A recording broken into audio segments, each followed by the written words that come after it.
इमरान का मकान तब्दील हो चुका था। इस जिम्मेदारी के पूरा हो जाने से मेरा जहन भी हल्का हुआ और आज शाम मेरे ठंडा दिमाग लेकर मैं इमरान के घर पहुंच गया। कुछ कागजात पहुंचाने थे।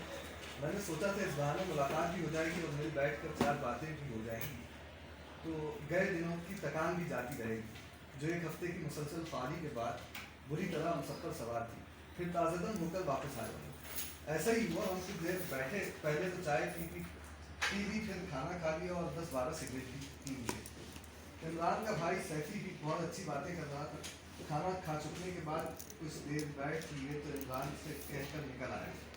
सर्दियों की रातें हैं तो 9 बजे की सड़कें वीरान वीरान और बोझल बोझल सी महसूस हो रही थी। स्टॉप पर पहुंचकर मैंने जेब से सिगरेट निकाला और उसको माचिस से सुलगा कर बस का इंतजार करने लगा। मुझे खौफ महसूस हो रहा था। स्टॉप पर 4 आदमी पहले से बस का इंतजार कर रहे थे।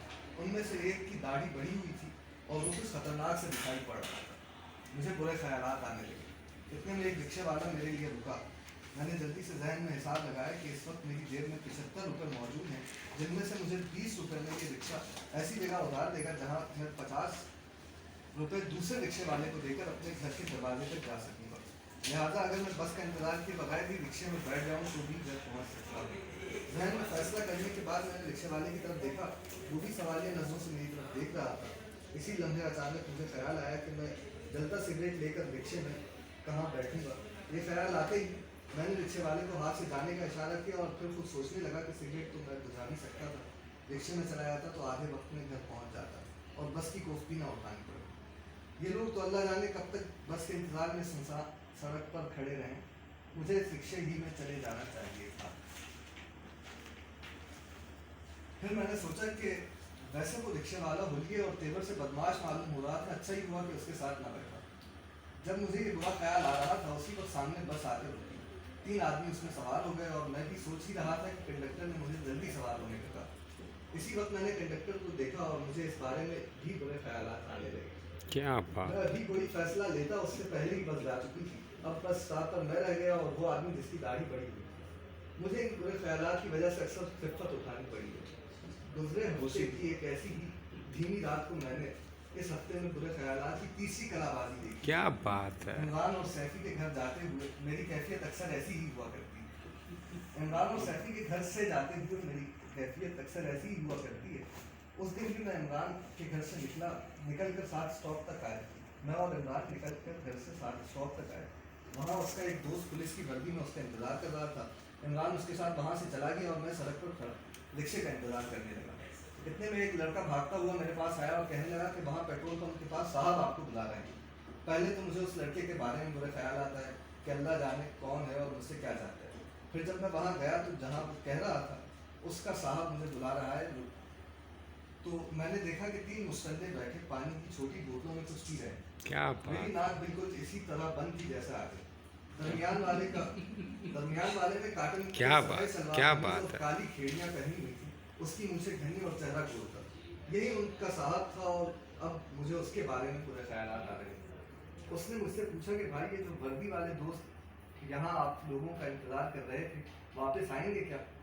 फिर उसने बताया कि वो भी पुलिस वाला है और उसकी यहाँ ड्यूटी लगी है और वो ये जानना चाहता है कि कहीं उन साहब को ड्यूटी तब्दील करने के लिए तो नहीं भेजा गया था। ये जानकर मुझे इत्मीनान हुआ कि वो पुलिस वाला है।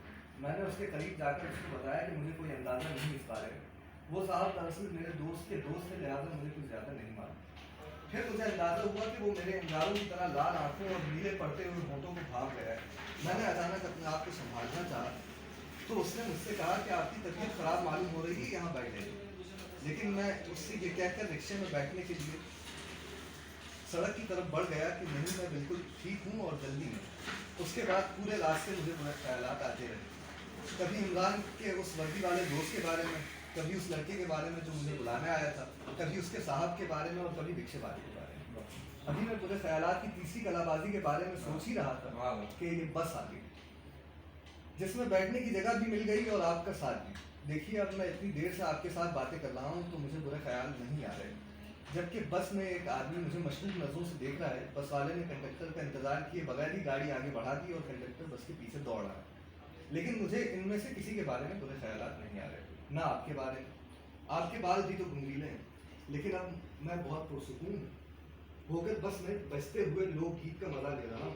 और आपसे बातें कर रहा हूँ। ये 2 मिनट की दूरी पर जो स्टॉप आ रहा है वहाँ मुझसे 50 वहाँ से मुझे 50 रुपये में घर तक के लिए रिक्शा मिल जाएगा, जो 15 मिनटों में मुझे पहुँचा देगा। अब बस से उतरने के बाद मुझे एहसास हो रहा है कि मुझे रिक्शा लेने के लिए यहाँ से भी 10 मिनट पैदल चलना पड़ेगा। लिहाजा नए हिसाब के मुताबिक अब घर पहुँचने में कुल 25 मिनट लगेंगे। लेकिन अब मैं अपने आप को कहानी क्यों सुना रहा हूँ? चलो अच्छा है, कम से कम इस तरह बुरे ख्यालात तो नहीं आ रहे, वरना अभी बराबर से गुजरते हुए उस लंगड़े आदमी के बारे में और न जाने कितनी चीज़ों के बारे में बुरे ख्यालात अब तक जहन में समा चुके हो। अभी पैसों का हिसाब भी बाकी है। बस वाले ने 15 रुपये किराया लिया था, अब मेरी जेब में 60 रुपये होने चाहिए, लेकिन मैंने उन्हें गिन के नहीं देखा अब तक। 50 रुपये रिक्शे वाले को देकर घर जाना है, 10 रुपये बाकी रह जाएंगे। 10 रुपये की सिगरेट खरीदी जा सकती है। हाँ, रात बहुत काम आएगी। इसी हिसाब किताब में 10 मिनट का रास्ता तो तय हो ही गया है। अब यहाँ से मुझे रिक्शा मिल जाएगा। 50 रुपये निकाल कर अलग जेब में रख लिए। कुछ सिक्के बचे थे जिन्हें गिना तो 11 रुपये निकले। मेरा हिसाब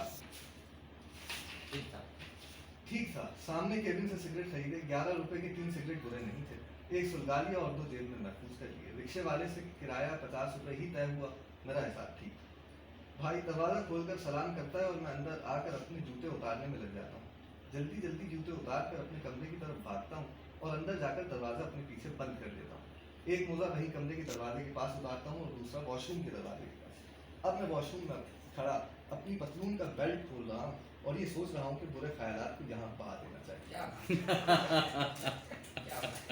ग्रेट, बहुत अच्छी गुजरी। बहुत